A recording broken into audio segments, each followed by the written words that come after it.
So ayan mga kalipad, good morning.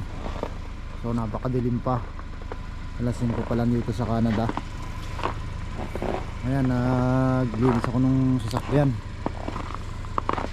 Nilinis ko, yahatid ako ni Mrs. sa trabaho kasi hindi pa ako pwedeng mag-drive, tsaka hindi pa ako nakapag ng exam, hindi ko pa naipasa. Ayan, so kailangan mo talaga mga kalipad mag-shovel pag nandito ka sa Canada pag winter. Ayan, kailangan mo shovel yan tabi dito sa gilid, ayan, para hindi madulas dito sa parkingan sa garahe namin.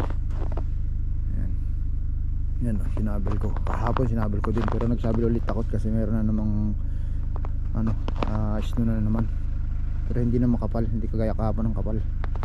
Ayan mga kalipad, so kailangan linisin dito sa harapan. Ayan, pati dito sana ng sasakyan sa mga bintana niya. Ayan, pinasok ko kanina. So ayan mga kalipad, yung aking pilik mata parang parang tumigas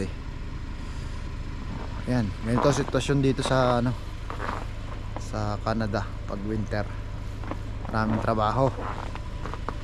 Ayan, so yan mga kalipad, ingat kayo lagi saan man kayo naroroon, saka lalo na sa mga nagdadrive dito sa Canada. Ingat ingat mga kalipad.